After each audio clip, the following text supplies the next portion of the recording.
titulado La gramática del portugués brasileño, su lugar necesario en la formación docente del portugués lengua extranjera. Y lo que me propuse hacer fue pensar, discursivizar cómo ha sido mi relación con la gramática del portugués como lengua, enseñando la gramática del portugués en un profesorado de portugués como lengua extranjera. Bien, cuando asumí el dictado de las cátedras de gramática 1 y 2 en la carrera de portugués de esta facultad, la primera problemática que decidí plantearme fue la de qué gramática enseñar. A la escasez de bibliografía accesible en Córdoba en aquel momento se sumaba el hecho de que las gramáticas presentaban en general una visión rígida de la lengua, con largas listas de clases y estructuras, con ejemplos a veces arcaicos y tomados de textos literarios, muchos de ellos de escritores portugueses. Otras veces los ejemplos eran más actuales y recolectados en Brasil, además de incorporar otros discursos como publicidades, historietas y canciones y en ocasiones textos completos, lo cual ya era en principio una mejora, pero restaban siempre dos carencias. En primer lugar, la falta de explicitación teórica de las gramáticas, generalmente basadas en vagos conceptos de corrección y comunicación. Y en segundo lugar, la distancia enorme que se observaba cuando desde esas gramáticas se iba a buscar ejemplos en la prensa, en espacios virtuales y demás concretizaciones lingüísticas del discurso social brasileño. La primera de estas carencias dificultaba el intento de acercar a los alumnos una visión crítica e investigativa de la realidad lingüística del Brasil y creaba conflictos de terminología a la hora de intentar armonizar propuestas de distintas gramáticas. La segunda carencia, quizá más grave, dejaba al descubierto el alejamiento de esas gramáticas de la realidad lingüística que, por principio, podemos asumir que pretendían describir. Esas dos carencias señaladas, en parte, podían ser reparadas por la bibliografía que yo mismo utilizaba en la cátedra de lingüística del profesorado de portugués, también con todas las limitaciones y dificultades imaginables, y donde me proponía también una aproximación al pensamiento lingüístico brasileño enfocada en ejes de la lingüística producida en Brasil y en la problematización del portugués brasileño. Ahora bien, esa bibliografía agravaba la cuestión terminológica, dado que cada estudio monográfico de un tema puntual del portugués brasileño no necesariamente coincidía en perspectiva con otros estudios de otros temas puntuales, lo que una vez más dificultaba acercar a los alumnos del grado una presentación orgánica o integral de la estructura de una lengua, en nuestro caso el portugués, como se espera con una cátedra de gramática presente. La primera gramática orgánica o integral del portugués brasileño con la que tuvimos contacto fue la Gramática de Usos do Português, de María Helena de Moura Neves, publicada en 1999, que explicita su base teórica en el funcionalismo. Ahora bien, el detallado y voluminoso estudio presentado por la autora, con base en su amplio trabajo de corpus, era imposible de ser abordado en el escaso horario de clase, especialmente en Gramática 1, en el que el trabajo con los alumnos ingresantes demanda siempre un tiempo de adaptación al trabajo con categorías lingüísticas, además del estudio universitario. No obstante, la gramática de Moura Neves constituye y constituye una importante fuente de referencia para contrastar las afirmaciones de gramáticas más tradicionales y para acercar, por medio de esa contrastación, la descripción gramatical a la realidad lingüística.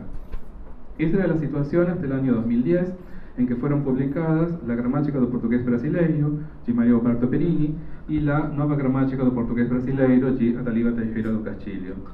Estas dos gramáticas presentan también una explicitación del lugar teórico desde el que son formuladas, una base generativista en la gramática de Perini, con una nomenclatura más simple y extrapolable al diálogo que con otras teorías que en las publicaciones anteriores del autor, y una base en la teoría multisistémica, como la denomina el propio autor, en la gramática de Castilho.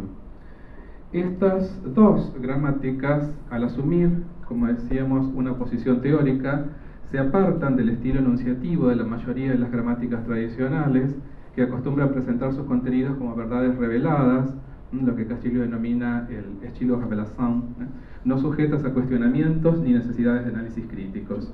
Por el contrario, tanto la gramática de Perini como la de Castillo ponen al lector estudioso de la gramática en posición de investigador, ya sea al mostrar el proceso seguido por el lingüista para llegar a las categorizaciones propuestas o al guiar su razonamiento y su análisis de datos empíricos, ya se trate de un corpus oral o de un corpus escritos o de simples ejemplos que el autor asume como gramaticales desde su posición de hablante nativo.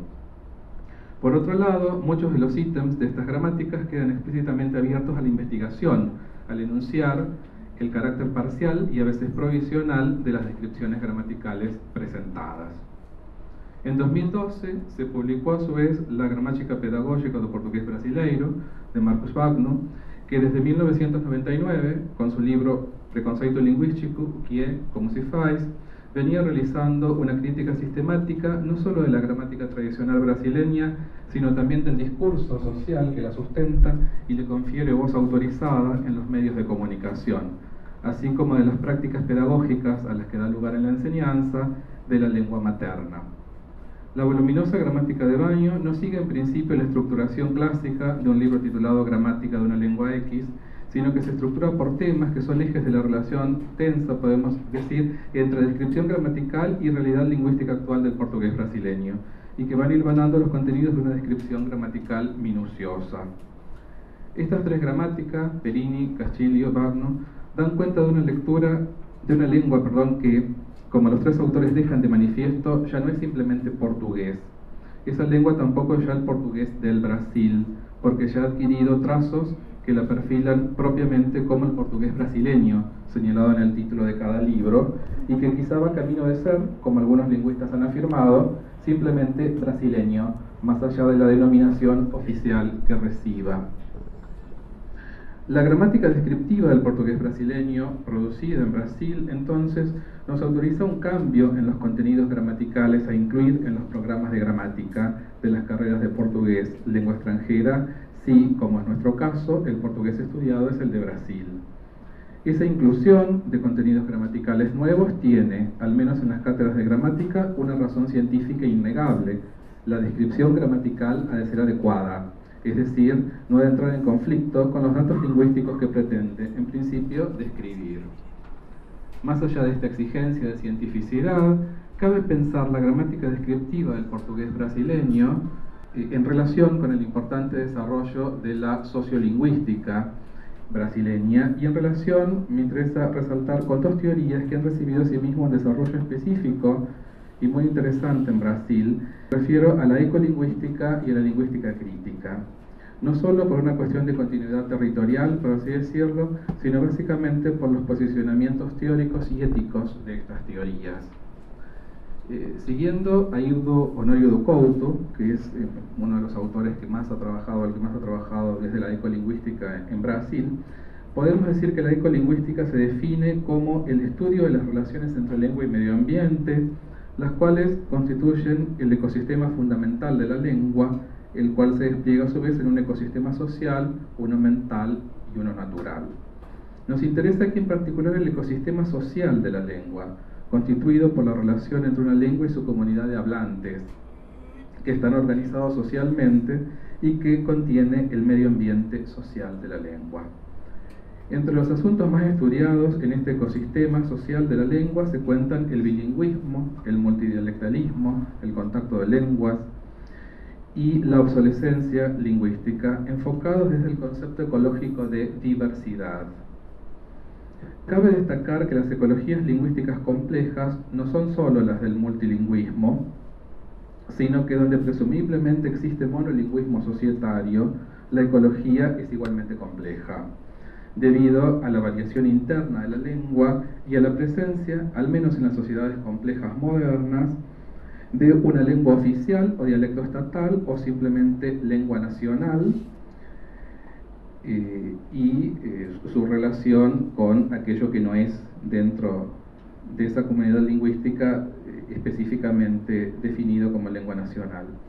Couto plantea la dificultad de definir dialecto por oposición a lengua, puesto que son conceptos relativos, y cita varias veces la frase "una lengua es un dialecto con un ejército y una marina", una frase atribuida a Max van Rijk, para resaltar con esta metáfora, una problemática que involucra la política lingüística de un Estado e implica selecciones y exclusiones.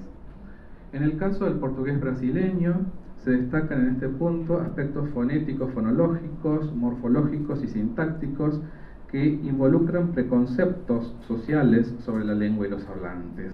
En la sintaxis, por ejemplo, podemos destacar la concordancia sujeto-verbo y la modificación de la concordancia en el sintagma nominal.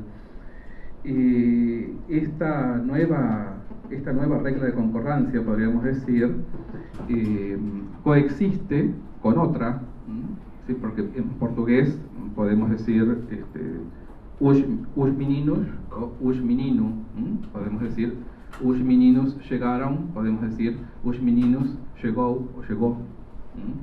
Bien, y no se trata simplemente de que una de estas formas sea correcta y la otra incorrecta, sino que se trata, en términos ecolingüísticos, podemos pensar de dos formas diversas que coexisten en el medio ambiente social del portugués brasileño y en el medio ambiente mental de los hablantes, porque el mismo hablante en ocasiones alterna entre una y otra. En términos ecolingüísticos, puede hablarse así de dos especies en equilibrio, para este caso de la concordancia, pero a la vez dos especies en competencia, y la forma más innovadora, de hecho rechazada por la normativa, parece ser la que va imponiéndose y dando la pauta de la evolución lingüística. Podemos preguntarnos cómo posicionarse ante esta realidad, cómo incluirla o no en la enseñanza de la gramática del portugués brasileño. Cualquier respuesta que queremos alcanza no solo lingüistas, sino que tiene repercusiones sociales y pedagógicas importantes. Y en este punto es que me interesa traer la mención de la lingüística crítica, definida también en Brasil por Canaville Rajagopalan. Rajagopalan define a la lingüística crítica destacando algo aparentemente obvio, pero que es frecuentemente olvidado. Y es esto, que pensar sobre el lenguaje implica pensar sobre la naturaleza humana misma y sobre la cuestión de la ciudadanía. Subraya Rajagopalan que es preciso rever algunos postulados fundadores de la lingüística, respecto de la cual sostiene que debe buscar una mayor interacción entre el lingüista y el lego, o no especialista, entendida esa interrelación en términos dialógicos, como una conversación de ida y vuelta, y no como una divulgación monológica de un saber experto. Uno de los postulados que, según Rajagopalan, la lingüística debe rever es el de su neutralidad como ciencia, la autonomía que en su momento fundacional precisó afirmar.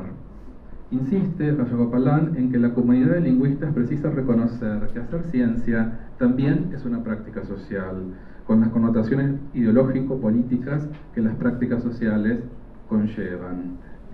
Cito a Rajagopalan. Podemos discordar do apego exagerado que alguns autoproclamados guardiões da língua demonstram por aquilo que Faraco chama de norma curta, descrita com razão como o reino da inflexibilidade, das afirmações categóricas, do certo e do errado tomados em sentido absoluto, e o mundo das condenações raivosas, das rabugices gramaticais. O que não se pode negar, de forma alguma, é a necessidade de eleger uma norma para servir de modelo para todos os usuários da língua. Nosotros podemos plantearnos esta misma cuestión acerca de la formación docente universitaria en portugués como lengua extranjera. Sea cual fuere la respuesta, lo que no puede negarse es la necesidad de conocer lo mejor posible esa lengua extranjera, el portugués. Y para los que somos hablantes nativos de español, lo más distante y complejo es precisamente aquello que recibe mayor evaluación negativa, porque de hecho el portugués padrón, que tanto les cuesta a los brasileños, según muchos, ¿no? Para nosotros es mucho más fácil, ¿no? Porque es mucho más parecido al español. Lo que es muy diferente es ese portugués estigmatizado, y que los normativistas pretenden erradicar y que tantos lingüistas brasileños vienen argumentando a favor de que sea reconocido, o estandarizado, como definía la profesora de Tulio. Bien, entonces a nosotros ese portugués es el que más nos cuesta, y es ese portugués el que define al portugués brasileño como una lengua con trazos claramente identificables y ya en buena medida identificados en las gramáticas descriptivas más recientes. Cualquiera sea la decisión que tomemos, documentar, describir e historiar la variedad brasileña del portugués son, como señala Castilho, las condiciones mínimas de las que precisamos partir. Y quiero finalizar con una cita también de Castilho, de su Nova Gramática do Português Brasileiro, y es la siguiente: necesitamos sustituir nuestros cursos por percursos. Me gustó esa asociación de palabras, ¿no? Sustituir los cursos por percursos. Difícil traducirlo al español, sería sustituir nuestros cursos por recorridos, ¿no? Necesitamos sustituir nuestros cursos por percursos. E para isso é necessário buscar um conhecimento mais minucioso do português brasileiro, previamente às decisões sobre como ensiná-lo.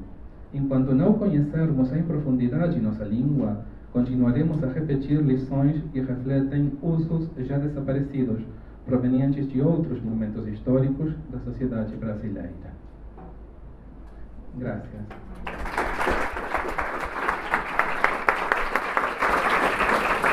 Muchas gracias, profesor Terceros.